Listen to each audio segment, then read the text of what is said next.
ISP Power Moves, brought to you by the International Scholars Program. I was asked why I'm going to the US, why I chose the course, and finally the question was what I'll do for my final project, and that was it. Those three questions were enough for the interviewer to find me valid to give me a US F1 visa, student visa. And that's how my journey of continuing my studies was solidified in that moment. Because even if you're in the program, it comes up to that particular moment where the interviewer says, okay, I find you, you qualify or you don't qualify. So I would urge all students, both in the program and those yet to join, that the program is legit. The help that you get from these people is legit. And I've seen that their advice works. And I think that's it. I would say the tailored services they offered to me. Anytime I needed to talk to them, I got contact. Anytime I had a question, they answered it clearly. Anytime I had a problem within the program, it was resolved within a few hours, a few days. My problem was resolved. And they gave me clear-cut guidelines on how to go about it. Like when I was preparing for my visa, I was like, okay, there are a lot of courses in the internet. You can go, there's a lot of resources on the internet on how to go about getting an F1 student visa. But you find that a lot of students make a lot of mistakes, especially when they're filling their DS-160 form. There's a lot of mistakes people put there. There's a lot of information that is incorrect that actually makes them lose out on getting the visa. But when I was in a program like the program, I had to fill out my DS-160, then give them to review the DS-160 to see, okay, is this information up to par? So that's how they really helped me. And then when it came to actually preparing for the interview, I had weeks and weeks of content from them. Weeks and weeks of content. I was watching a lot of the videos from the program on how to go about certain questions, how to tackle certain questions when the interviewer asked you.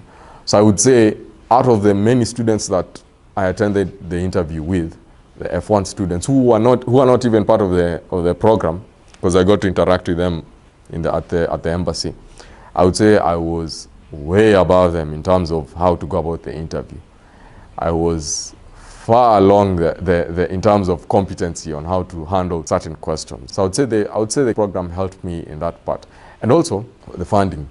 When it comes to funding, one of the biggest issues when you're moving to, because the US is not it's not a cheap place to live, and especially when you're a student, you need to have the money to pay your fees. So that was one of the things that actually solidified my stance in that is a legit program, because they connected me to a financer who also is financing my education in total. So now I'm able to pay my fees and my accommodation and fees. I would say one of the biggest places prior to me going for the visa was when it came to school choice. Because, okay, I looked at my credentials, my education credentials. I was like, okay, I have a GPA, I have a high GPA. What schools should I? Because there are many schools in the US. So how do you narrow down your numbers to 3, 4, 5, 6 schools that you can potentially apply to, so that you get admission? They gave me a list of schools, what the courses they offer, the entry requirements for those schools. It was clearly lined out. So I was like, okay, this is easy. Because if you don't have a partner, like, you now have to go one by one. You have to think of universities, okay, what are their entry requirements? And you can be easily confused on how to go about this because they're in a totally different system. But they came out with clearly, and they gave me a bunch of schools that are offering specifically MS in data science. I already had some information about MTU. So MTU was one of the schools that was in my school choice. But I can't only apply to MTU. What if I don't get MTU? I have to resort for another school. So I have to know, okay, this school offers a course in MS. Okay, this school also offers an MS in data science. What's the difference? I looked at both of them and I was like, okay, MTU, the credits they're offering are suited for me because they have a bunch of electives that are in the health domain. All the other schools don't have electives in the health domain.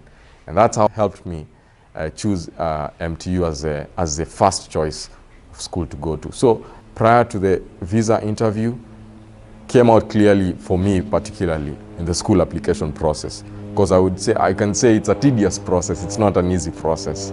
Yes.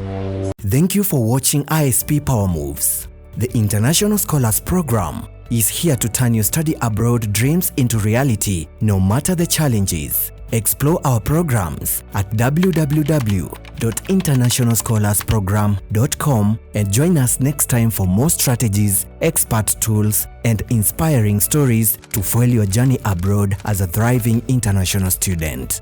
The International Scholars Program, empowering dreams.